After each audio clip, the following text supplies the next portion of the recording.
Syempre guys, testing muna natin siya kung mag-automatic off ba siya pag magkulo na. So, ayun. Hello mga Mundo ko Vlogs nga pala. So ngayon guys, try natin itong ayusin yung electric kettle na Home A ang brand. So, hindi ito gumagana. Check natin. Ganito. Baliin na lang ito. Wala tayong saksakan, hindi naman to gumagana sa atin kasi walang ground yung ano natin, yung mga wirings natin sa Pilipinas. Ayan, walang nailaw. Check natin yung cable. So visual inspection guys, wala naman tayong nakitang sunog or any irregularities. Dito lang medyo may kalawang, pero check natin yung cable. So lagay lang natin sa continuity yung ano natin, cable natin, yung tester natin. Check natin, ganyan natin sa dalawa, itap natin para ma-check natin yung cable nitong itong cable nito. Pero bihira naman ito nasisira guys. Ayan, mayroon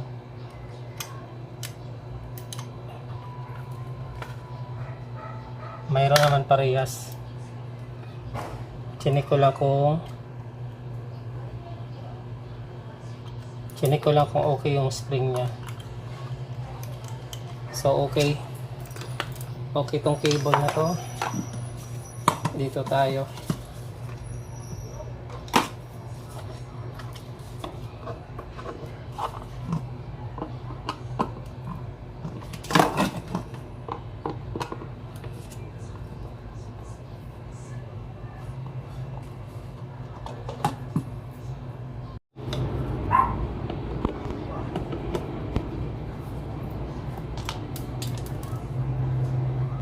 So, tatlong screw, buksan natin.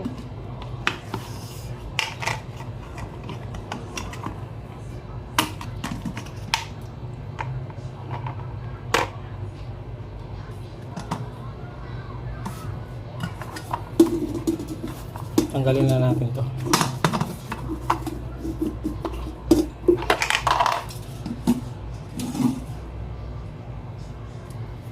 Tester natin ang continuity. Dapat ito may palo to dito sa taas. Mayroon. Ito. Uy, mayroon. Ibig sabihin, okay itong portion na to guys. Itong block na to, okay siya. So, pwede siya sa switch ang problema. Pwede switch ang problema nito guys.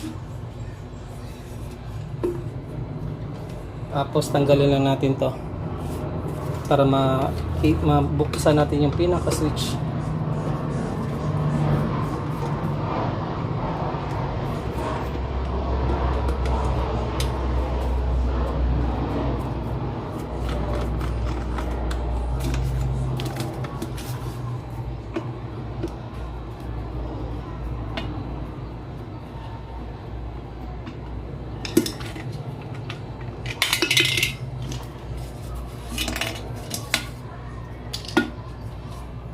Ito yung switch. Tester lang natin yung switch guys. Dito itong wire na to may sa dulo mayroon siyang open. So igaganyan lang natin. Mayroon din. Oh?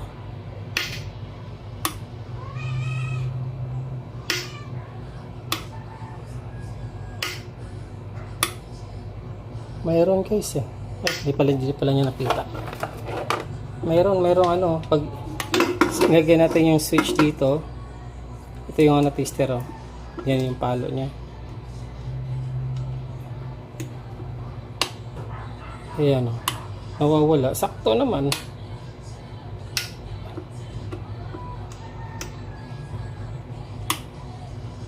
Ayan. Aha. Wala dito. Baka ito dito guys. Check natin ito dito. Buksan natin. Kasi ano may kalawang. Iniisip ko baka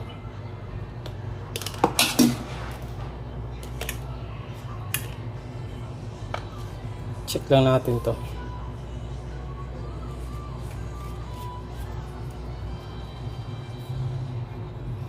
Anyway, disclaimer lang guys, hindi tayo talaga mekaniko, technician or ano man. Nagdi-DIY lang talaga tayo dito sa ating channel. So ayun, ito ang problema. Mukhang ito ang problema guys. Kasi grabing kalawang oh.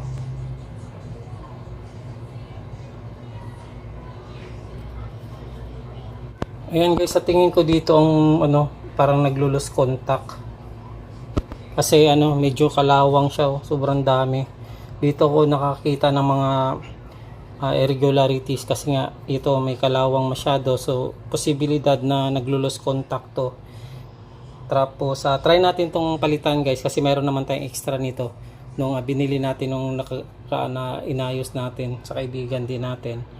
So, try natin, palitan muna to. So ito yung nabili natin sa online guys. Sa 59 pesos lang siya pero plus shipping fee. So ang kasama niya is itong isang switch. Tapos ito yung ko kung anong tawag dito. Tapos kasama din to. Itong ganito niya. So yung isa natin na inayos, ito yung problema niya. So ito naman try natin baka ito lang yung problema niya kasi wala naman akong nakita na irregularity dito or any ano tawag dito. Mga sunog or ano sa visual inspection natin. Tapos sa switch naman okay naman siya, so wala tayong ibang suspect kundi dito kasi mayroon siyang ano sunog. So try natin tong palitan.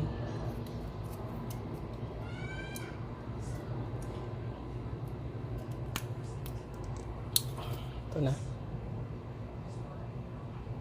matigas.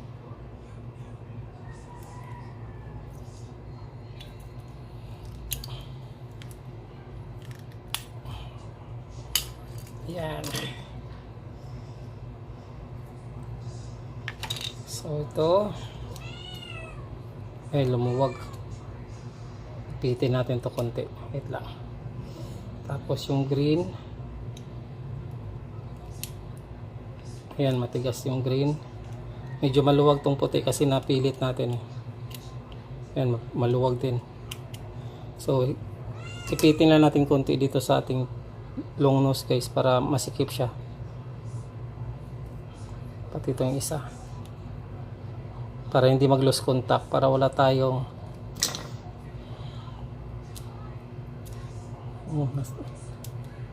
ano talaga siya.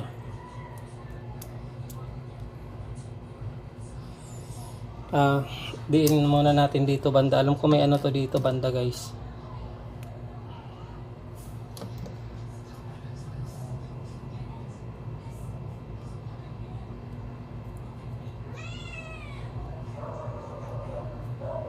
Kailangan masikip para hindi maglulos. Maluwag pa rin. Okay. Pitin lang natin.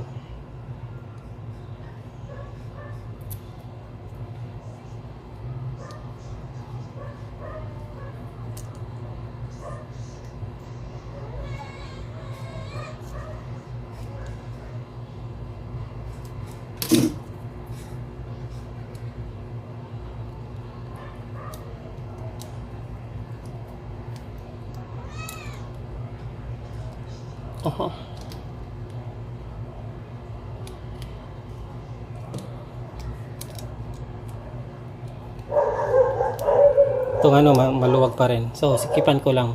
Natin dito guys. Para hindi kayo malito kung saan yung ano niya kasi kanina medyo nahihirapan ako kung saan siya nasushoot. Yun, may guide pala siya. Itong ano na to, ito yung guide niya guys. Oh. Yung may ano diyan, yan, may nakausli konti tapos dito may gatla dito. So yan yung isushoot natin. Kasi kanina ikot ako ng ikot, sabi ko parang hindi siya sakto kasi pag hindi mo siya matapat guys, hindi mo siya lalapat ng maganda. So kailangan isushoot mo yung ano niya, yan oh. Yung dalawang yan magkatapat. Yan. Saka mo siya mararamdaman na parang nagpi-fit na siya. So ganyan lang. Hirapan pa rin ako. Wait lang guys ha. Ano na natin.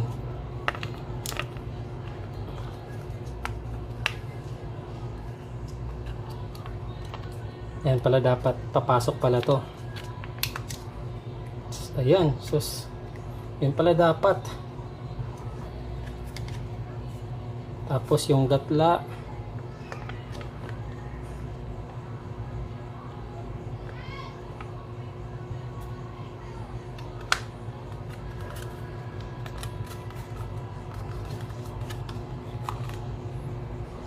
Balik yung screw.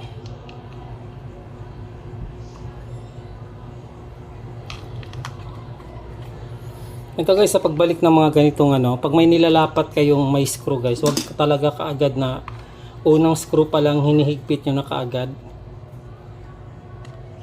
Dapat ano, tapang kapit lang muna pag sa unang screw, tapos ilalapat mo ng ganyan lahat. Yung tipong bago siya lumapat, yung screw maglap o dumikit sa may pinag-i-screwhan mo bago ka magdandahan ihigpit para pantay yung hinihigpitan mo. Yung iba kasi ginagawa unang screw pa lang naghihigpit ka agad, hindi po talaga ano yun guys, hindi maganda ang lapat nun. So ayan, try natin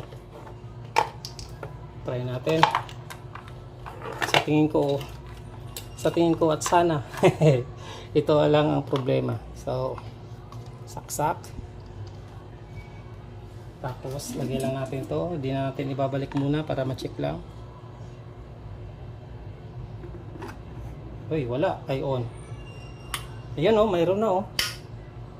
Oh, so yun lang talaga problema pala guys. Ayos, tapos balik muna natin to.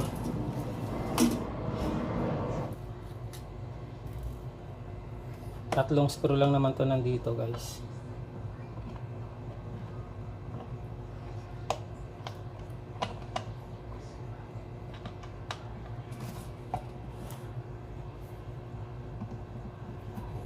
Ganon din dito pag maglapat ng ano, ng mga bagay-bagay talaga guys, unang screw pa lang wag kaagad ihigpit, wag kaagad i-final.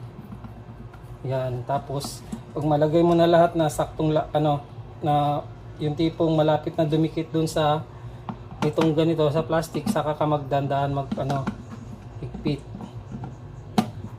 Para yung lapat ng nilalapat ng mga bagay-bagay guys, maganda yung lapat niya.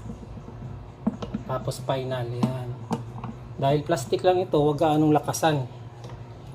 So try natin uli.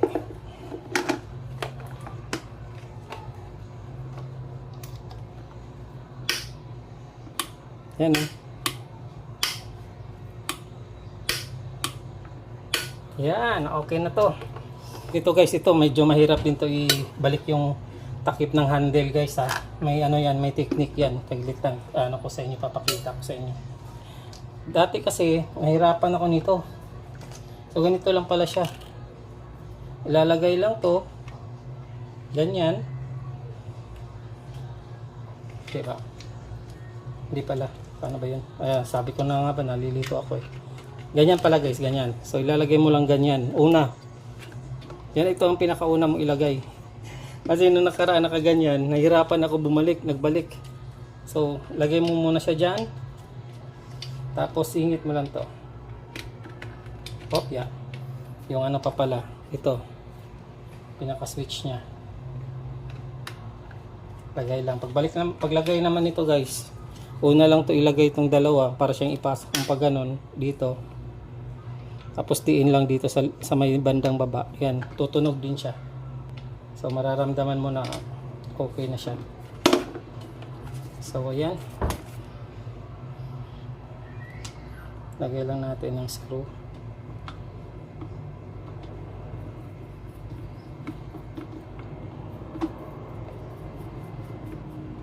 Tapos wag higpit ka agad.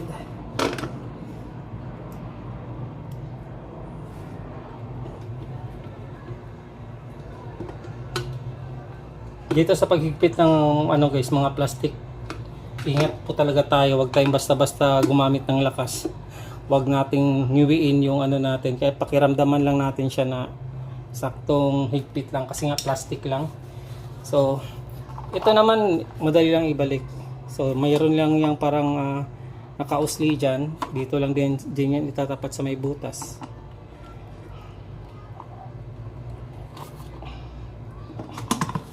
Yan. So, lagyan muna natin ng tubig. Siyempre guys, testing muna natin siya kung mag-automatic off ba siya pag magkulo na. So, yan. Try lang natin. Ayan, uminit ka agad, oh. So, naririnig nyo. Kasi konti lang yung tubig nilagay natin. So, tatry lang natin siya na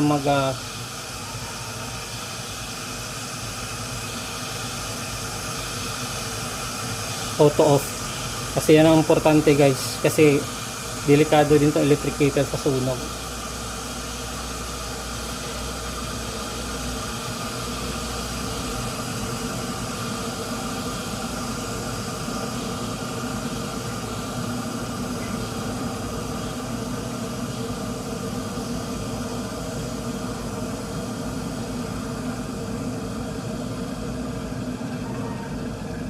Ay, kumukulo na.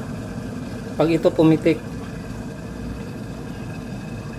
ayun, very good. Yan, okay na yan guys pag ganyan. So, ano din natin, tinesting lang din natin para sigurado tayo na okay yung ano natin. Yung gawa, ayan, ayaw na mag-uno kasi kumukulo na siya. Ayun, okay na guys. Maraming salamat sa panonood. Mundo Ko Vlogs nga pala. Kung di pa kayo nakapag-subscribe sa aking channel, please subscribe Mundo Ko Vlogs. Maraming salamat. Paalam. God bless. Bye-bye.